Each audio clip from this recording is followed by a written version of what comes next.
Well, hello, everybody. Hope you're having a great start to the week.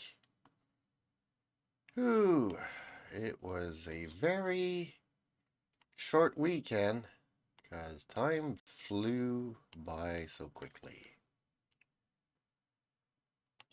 And I really kind of have to apologize that I didn't get to do as many things as I wanted to do on the weekend.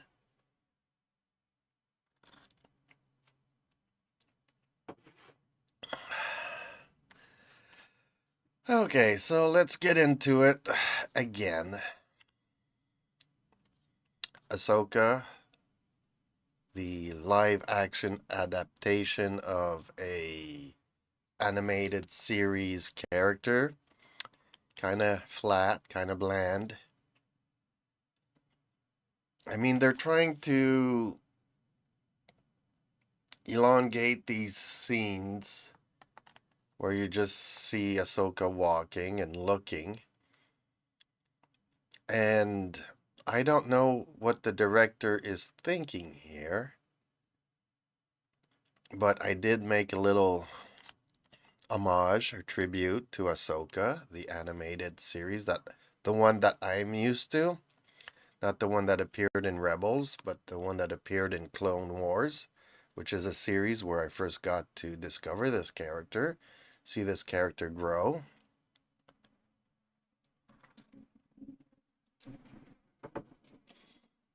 And ultimately, really enjoyed that character, thinking it's the best character since Luke Skywalker. And, oh boy, how things have changed.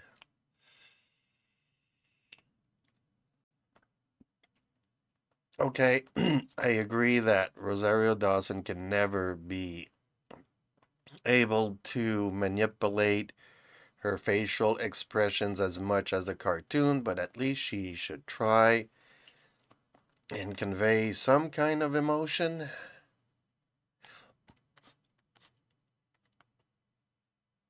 And that's just not what's going on. It's a very flat performance.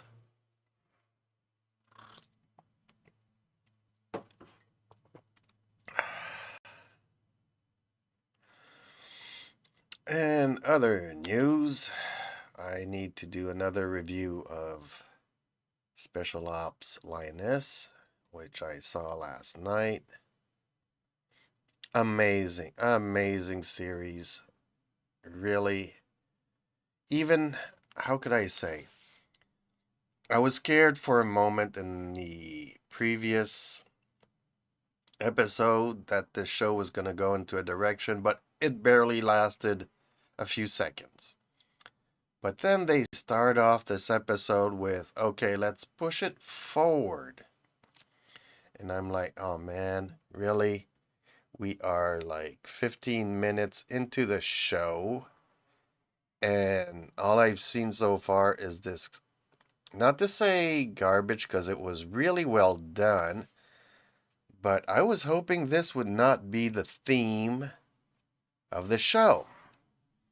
But yeah, as you're getting towards that 15-minute mark, you are realizing that there are other implications. They are trying to convey that the special ops member and its target are creating a bond. And sometimes it's not like when you're on the battlefield and you have the good guys and the bad guys. The people shooting at you are the bad guys, and you shooting back at them makes you the good guy, you know? So I kind of understand, but man, the first 15 minutes, I was like, I wasn't comfortable in my seat watching this. I'm like, I'm really liking this show. Why are they doing this? But yeah, the other 45 minutes of the show kicks into high gear again, and it's all leading to something.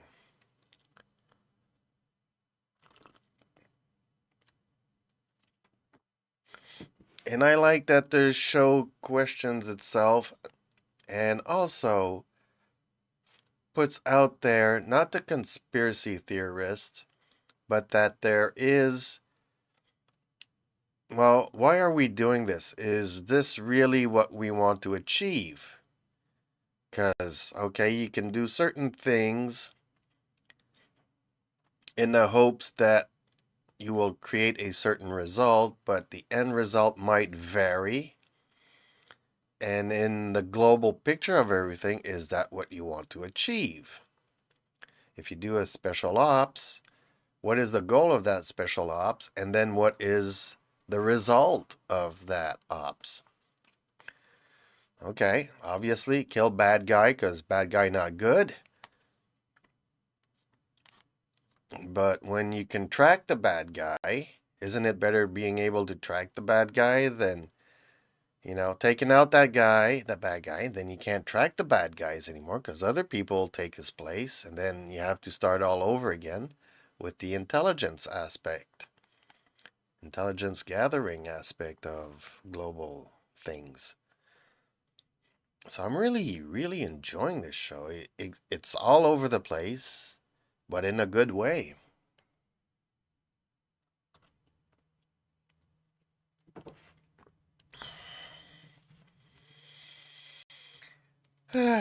So I do still need to do an official review of that show, which I don't know how that's going to go, but I'll do it a little bit later. And another show I need to review is The Winter King. I don't know why I kind of know why they went with that title, because winter is coming and they want to do their own Game of Thrones thing or their own Vikings thing. And actually, as I was watching it yesterday, it reminded me more of The Last Kingdom. Uhtred, son of Uhtred. And the first season of Uhtred did not have the biggest budget. Even the last season, they didn't have the budget that Vikings did. Nonetheless, the story was really well done, and it kept the fans hooked onto the show, wanting to see the show, and in the end created a huge, well, I wouldn't say that much of a huge, but it had its fan base, and it was a hardcore fan base. People that love the show really love the show.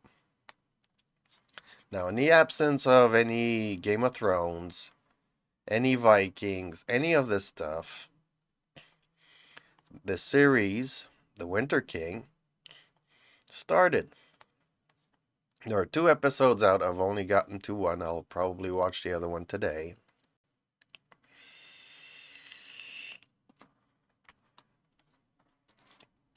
And yes, it starts off, once again, you're kind of thrown into a situation. You don't really understand what's going on. As the show progresses, everything comes to light, if you want to put it that way. So, okay, so this happened, and this is why the king's mad, and the king has a legitimate son and has an illegitimate son. Okay, I fail to understand where the mother, the queen, is, or the so-called mistress of the bastards. I'm confused here. Where's the queen? And okay, the king is grieving over the death of his son, but where is the queen? I don't understand. It's not explained. And it could have brought a so much better perspective to the show, a different perspective. And, the legitimate, oh man, I'm not going to go into spoilers. But King not happy. King takes it out on his bastard son, banishes the bastard son. Only because there's a priest in the crowd that's like, no, banish him instead of killing him. And okay, so this person kind of looks like a monk, is not really a Christian, far from it, pagan or something similar. And then it kind of is a slap in my face in the sense that, okay, Merlin, because this is all based on Arthur and Merlin. Well, Merlin turns out to be a person of color, which is okay. It's just, I don't know why they don't just do. I mean, they could have made that king. Well, because probably this king is the one that needs to be replaced, and you don't want to have a person of color playing the bad king. But then why don't you just make Arthur a person of color? Okay, it's not like that in the fables and whatnot. But why not just go there? Or maybe have, you know, King Arthur's right hand man, what is it, Lancelot? You know, or any other of his knights. I don't know them all. Everybody just knows Lancelot, but there are others. Like I know Robin Hood has a bunch of thieves with him, but we all know about Little John. So I don't know why they didn't go that route. Because when you talk about Merlin, I imagine this person being like Gandalf. And then I see this person that looks more like a monk than a wizard, so I'm very confused. But you know what? Okay, so it's kind of a slap in your face or throwing water in your face, and you're like, okay, they're doing this. Now, having said that, the initial shock lasts like 10 seconds where you're not no longer paying attention to the show. You're just wondering if the show is gonna go like so many Disney shows, you know?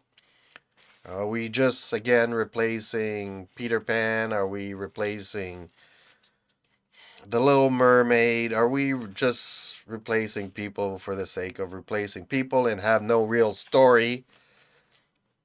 And turns out that, we're going to replace King Arthur with a girl that's going to go and warrior and have Arthur be the crybaby, always talking about his feelings.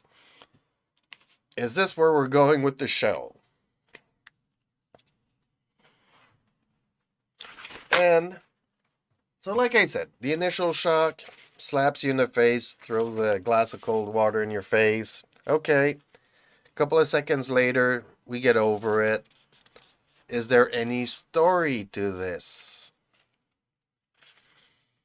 Now, the first episode obviously sets up a world building, so once more, it would be nice to have a map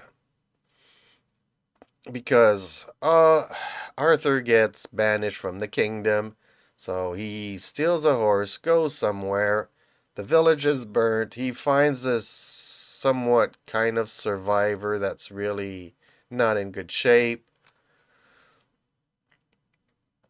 and then brings him to Merlin, who's in Avalon. But where is Avalon? Where is this on the British Isle? Is it just a regular island? And after bringing the wounded person to Merlin to have Merlin save his life, Arthur takes off and banishes himself. We later learn that he's going to France or Gaul or whatever you want to call that to fight with the Francos or whatever name he's going to work with. So they're building up this world, but you don't really have a map to follow where the fishing village was. Because you kind of feel like, okay, he's going up north. But then, if you know, compared to England, France is to the south. So, where are we going with this? He, yeah, you're on an island, so to be banished from the kingdom, where is it that you go? I'm confused. Is he heading towards Ireland, Scotland, other islands? No, he ends up in France or Gaul or whatever you want to call it.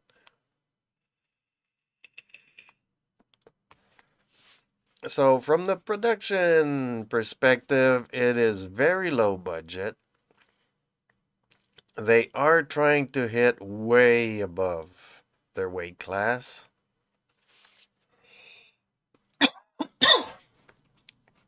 But The Last Kingdom kind of did the same thing, and I love that.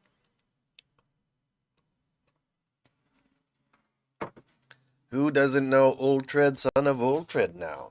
Anybody that likes these somewhat historical fantasy dramas. So I don't really know at this point which way I'm gonna go on this series. At the end of the first episode, okay, we are trying to get the story, set it up, try to build the world that we are in. It's just too bad that, they had to go and make Merlin something else. I don't think I would have had as much of an issue if, let's say, we would have made uh, Lancelot a person of color, because the knights are the knights. It is what it is.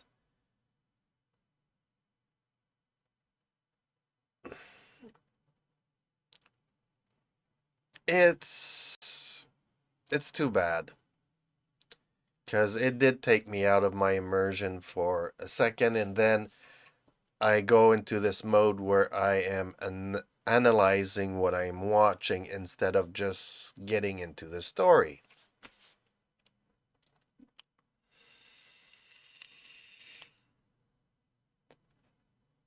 So either make Arthur a person of color, not Merlin. Merlin throughout the ages, like I said, you have this picture of a Gandalf without the hat. I mean, what makes Gandalf Gandalf is his hat. But if we could have a Merlin, and he doesn't have really a big beard either. So they're trying to show a younger version of Merlin, maybe. Merlin's been played by very many different characters, and some had no beard, and some had a very small beard. And my cat wants to be the star of the show again. He's just being a pain in the butt. So, yep, I'm gonna try to do a proper review of Merlin. Not Merlin, but the Winter King.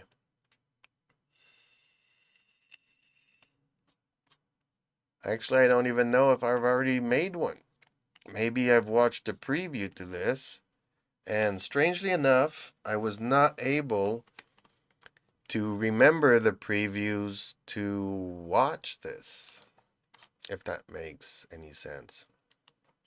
I do know that I don't think I've watched a trailer. Maybe I need to do that.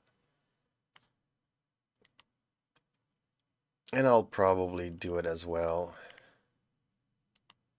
It would have been last week, and no, I did not talk about. Oh, yes, I did. Okay, so yes, we did do a trailer.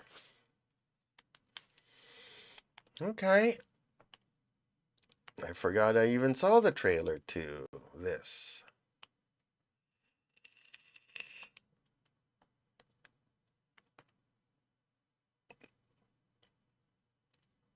Okay, they're showing the end screen here, but yeah, the way it was shown in the trailer, you kind of expect that Arthur and Merlin are going to become lovers, and I hope they don't go that route either.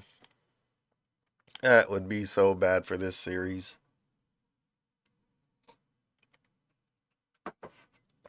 I mean, okay, King Arthur and the knights, maybe, but we all know that.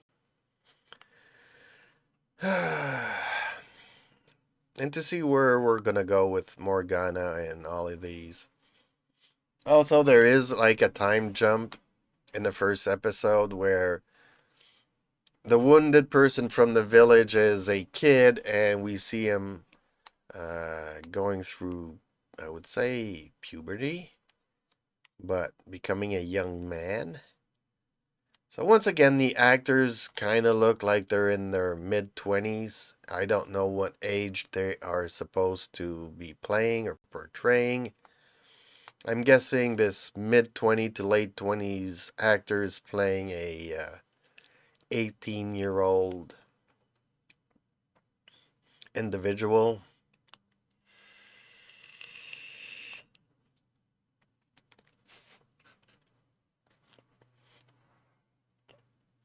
And strangely enough, yeah, Merlin, who's supposed to be this wizard, is he just a healer?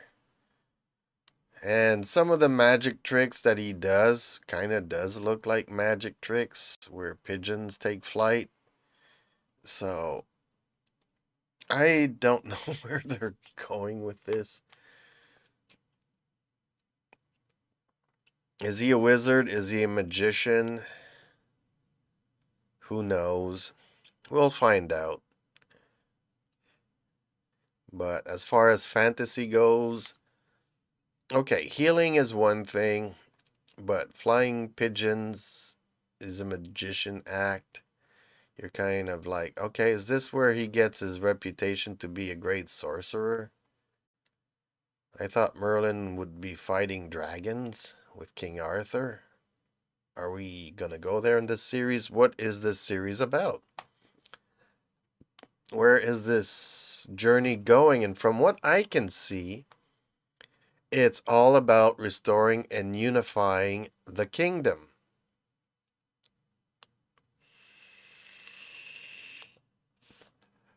So once more, it's bringing all the different tribes on the British Islands together.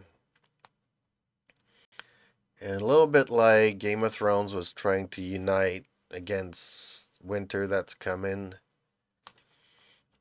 It's a little bit like Uhtred, Son of Uhtred, where they're trying to unite the Vikings and the British and Vikings. Vikings are trying to become a nation together, getting several tribes together. England trying to merge into one superpower.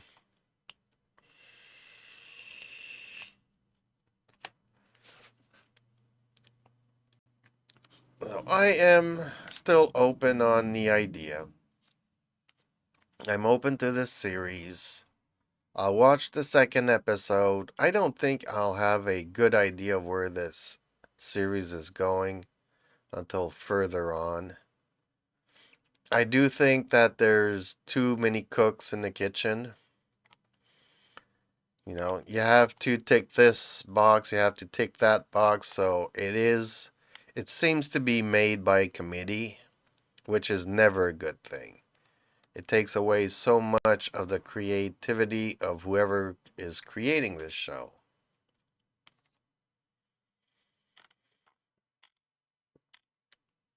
So we will just have to see where all of this goes.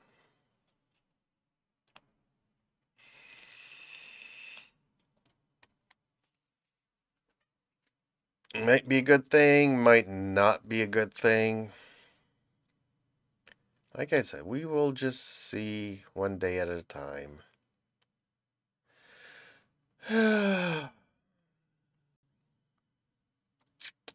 What else am I looking forward to?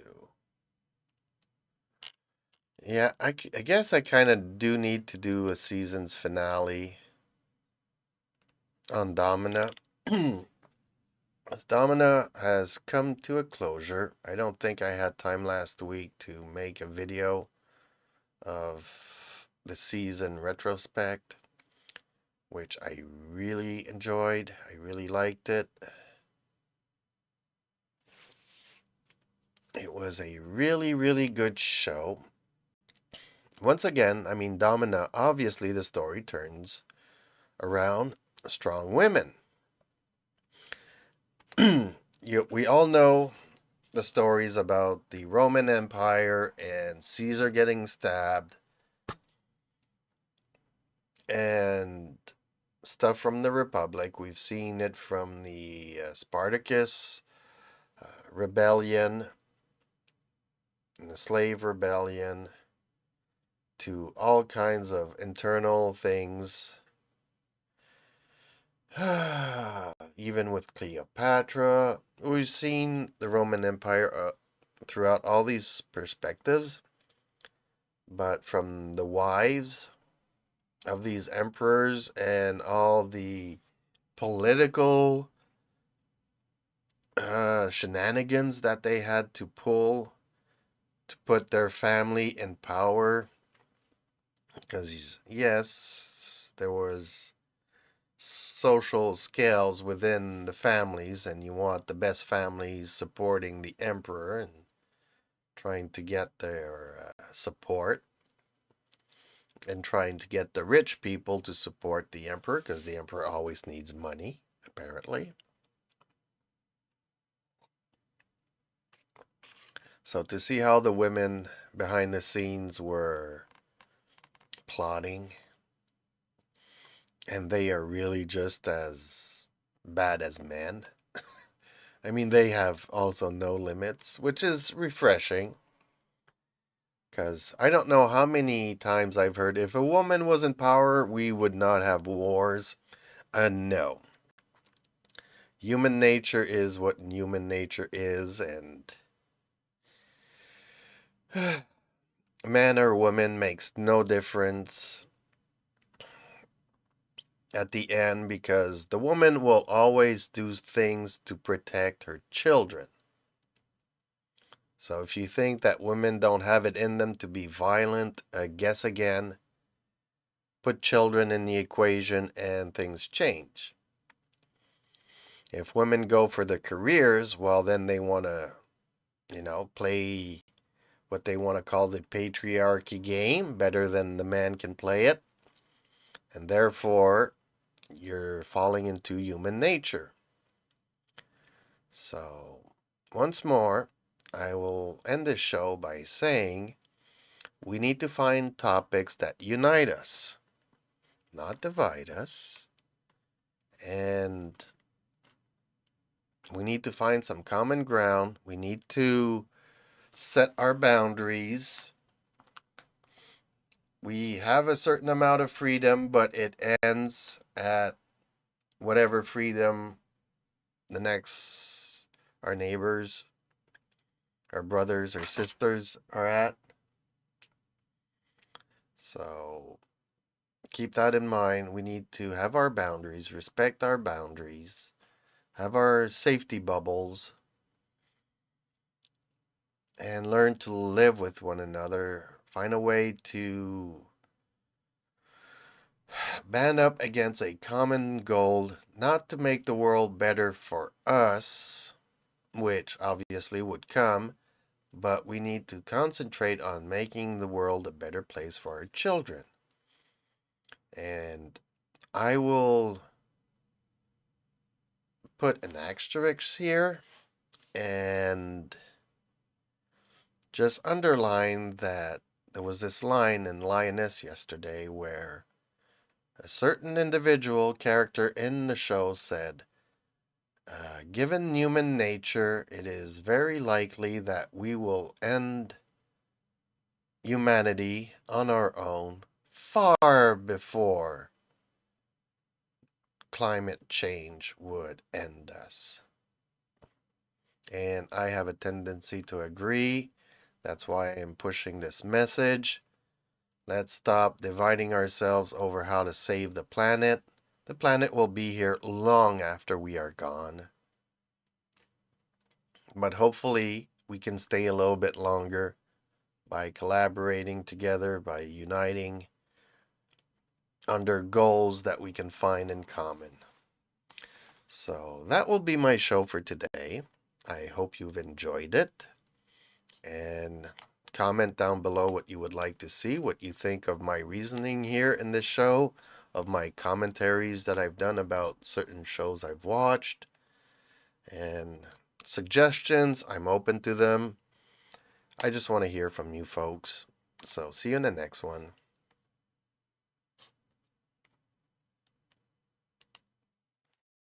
Thank you everybody for watching.